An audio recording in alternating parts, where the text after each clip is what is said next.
Benvenuti listeners and welcome back to the Anglo-Italian Connection Football Podcast. I'm Tommaso and you can find us on Instagram at Anglo-Italian Pod.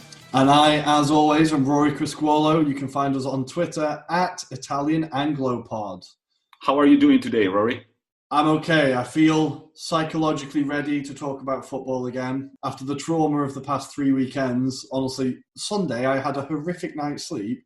Directly because of Arsenal. So I feel like I've slowly got over the PTSD, that's the one, PTSD, of watching Arsenal because we were so, yet again, horrifically bad against Wolves that I felt like I didn't want football in my life for 2 days. But now it's Thursday, I'm ready, I'm now nervous about the weekend, and we're going to talk about it. But anyway, Tommy, how are you doing this week? Well, there is no derby for me to look forward to. I'm feeling good after Inter's win versus Borussia. What a stressful win, but I'm feeling definitely much better. And I've got some interesting points about Inter Milan today. But that will be for our Euro review, which I believe is starting right about now. And welcome, listeners, to the Euro review. It's that time of the week again. Tommy, have you managed to calm yourself down since last night? Yeah, I mean, the game against Borussia was very, very intense. That disallowed 3-3 was a relief, to say the least. And I'm feeling actually good. Whenever we talk about the group specifically, I will tell you more about that. There are quite a few interesting headlines concerning the Champions League. Number one, all the teams that have qualified. So we've got Bayern, who have already qualified last week, Man City, Porto, Liverpool, Chelsea and Sevilla, Dortmund, Barcelona and Juventus, and then there are still 7 teams that don't know whether they play in the Champions League or not. When I saw that, 7 teams is a lot, like 7 places open is a lot for the last game week. There's going to be a lot of nervous people watching the football at home. I'm going to be one of them, I'm pretty excited. That's for sure. You're definitely going to be one of them. I'm pretty excited for it. I think it feels like you don't really get it like this open towards the end of the Champions League every year. So, it's a kind of exciting version, and maybe it's another symptom of the exceptional season, as everybody's calling it. Mm-hmm. Exactly. So Group B and Group H, actually, these are 2 pretty insane groups. Let's start from Group H. I want to leave Inter to later. So we've got PSG, Man U, and RB Leipzig all sitting at 9 points. Rory, you watched the game, PSG, Man U. What did you think about that? Well, I watched it, as always, through the excellent BT Sport Euro goal show, and I thought I saw a lot of Manchester United fans on Twitter kind of brazenly going, we're going to roll over PSG because they beat them in Paris last season or the season before. And I thought I wouldn't feel that confident about it, despite what I've said about PSG and Tuchel not really having a clear idea, no real discernible system. PSG looked pretty comfortable, especially after Fred's one-man show. So in the first half, it felt like he got sent off. Well, he didn't get sent off. He headbutted Paredes. It's one of those typical soft headbutts when the player goes down like there's been a sniper in the stadium. But still, with my Arsenal chip on my shoulder, Pepe got sent off for the exact same thing last week, but Fred didn't. I don't know why. The ref gave a yellow instead of a red, and I thought it's either a red card or it's no card. I don't know what this halfway house kind of thing is of a yellow card for a headbutt. But anyway, Solskjaer didn't take Fred off at half-time, which I think is kind of indicative of Solskjaer's management from the bench. He seems unable to influence a game with decisions. And this is something, again, we saw last night. Everybody could see that Fred was fired up. He could have got a second yellow in the first half after the headbutt for another tackle on Paredes, I believe. So I think any manager would have thought, okay, get him in at half-time, say, look, mate, you're too fired up. I'm going to take you off. I can't afford that risk. What about Donny van de Beek? What's going on? Why did they purchase the player if they're barely using him? I think it was a signing to show that they have an intention of doing something. I think it's not a player that Solskjaer picked. We can see that. Solskjaer clearly doesn't rate him, but can't really find a place for him in the team, or doesn't see him as one of the first names on the sheet. I think it was a decision from above and without any thought of how United play or how he was going to fit into that system. Now, this is unfair on Van de Beek, because every time he's come on, he's looked like influential. He's influenced games. He's had assists. He's scored a few goals. He looks like he can do a job. It's just he's almost a forgotten man already, and he's only been there 2 months. I think he must be talking to his agent, going, "Really, I couldn't have got another year at Ajax where I'm going to get 40 games under my belt." I feel like he's just getting a bit left behind. So, who do you think are going to go through? PSG, Man U, RB Leipzig? Pick the two. I'm going to say PSG and United. So PSG actually have it the easiest. So to say, next week they're playing Istanbul. Istanbul only have 3 points. They put up a fight against RB Leipzig despite already being out. RB Leipzig eventually won 4-3 at the very end of the game. But so yeah, PSG are going to have the easy, so to say, game, while Man U face Leipzig. That's going to be one of the big fixtures. Yeah, and this is why I think Manchester United are going to go through, because as we saw with Leipzig, they're capable of very good performances, but they're also capable of absolutely shitting the bed. And they scraped through last night against Başakşehir in what was a great game. 3 fantastic goals from Kaveci, a hat-trick of goals from outside the area is always enjoyable to watch.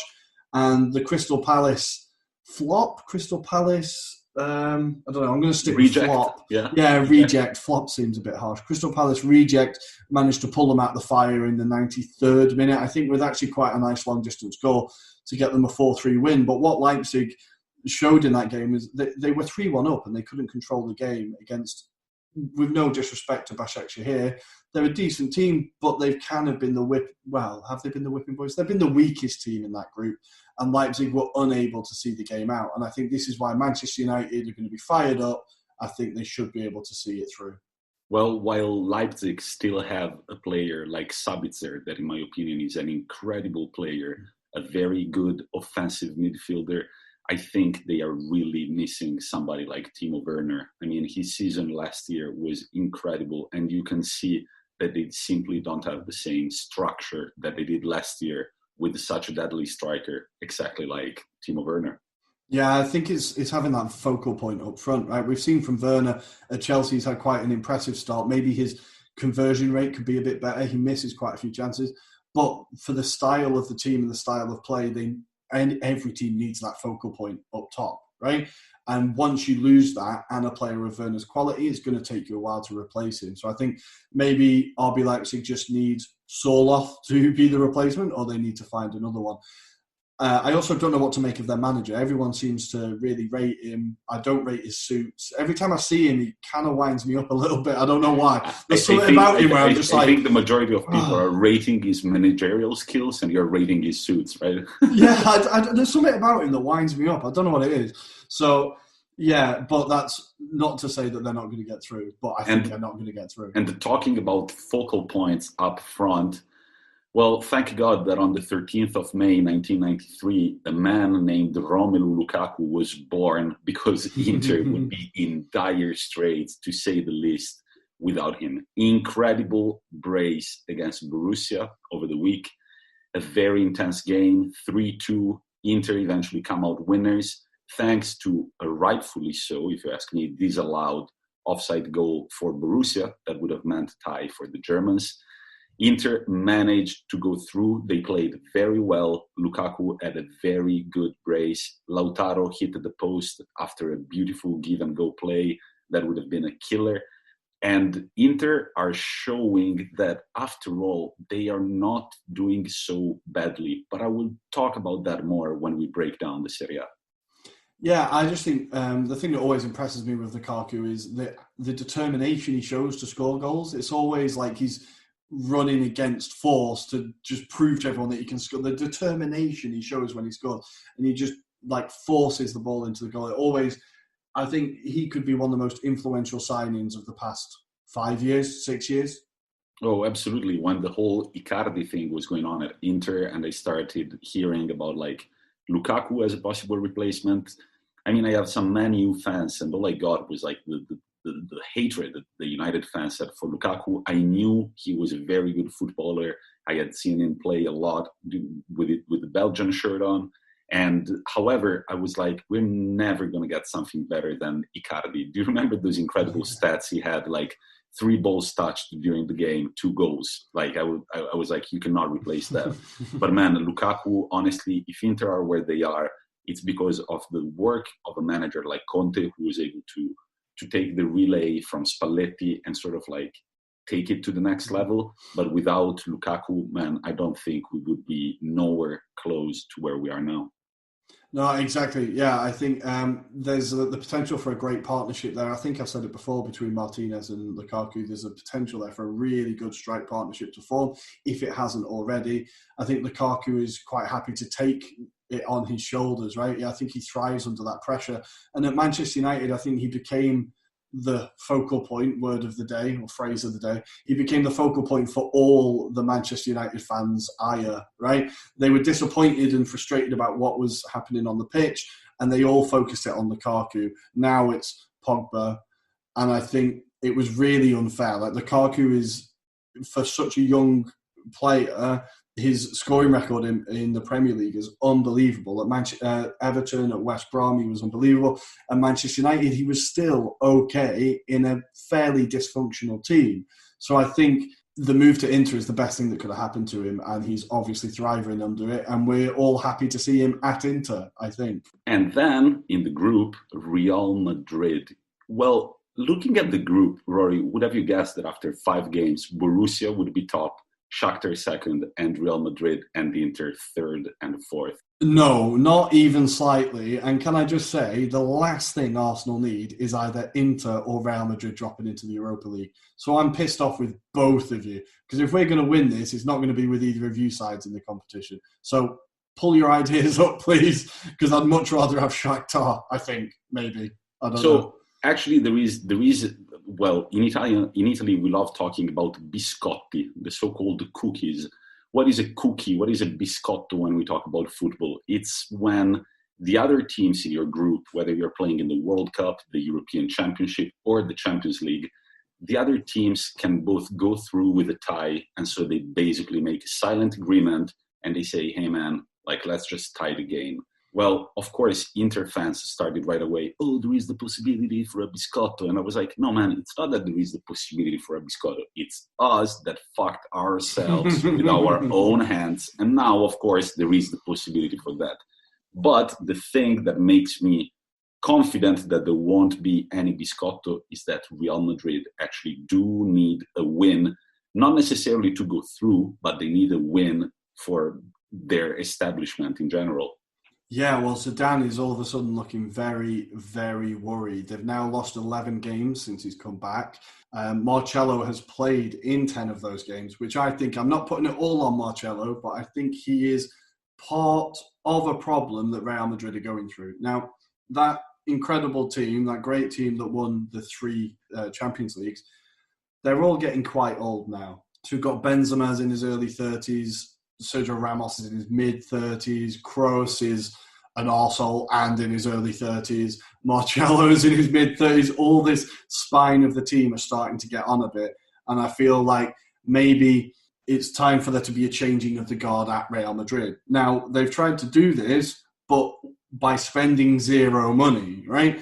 Last transfer window was the first time in 40 years that they haven't bought a single player in the transfer window. And this is kind of, maybe it's austerity version Real Madrid, and this is a new Real Madrid that we're seeing, but it's not looking great on the pitch. Absolutely. And they tried to basically renew their squad and their management, but replacing Zidane effectively lasted only 1 year. So there was the whole Lopetegui scandal. He was coaching Spain at the time, and then he went to Real Madrid, but that was not allowed by the Spanish Football Federation. So he was fired from the Spain job. Then he lasted only barely 2 months at Real Madrid. Solari replaced him, and then what do? You call good old Zinedine, and you say, hey man, you want to come back? Now he's back, but it feels like there are not that many ideas, you know? They're also unlucky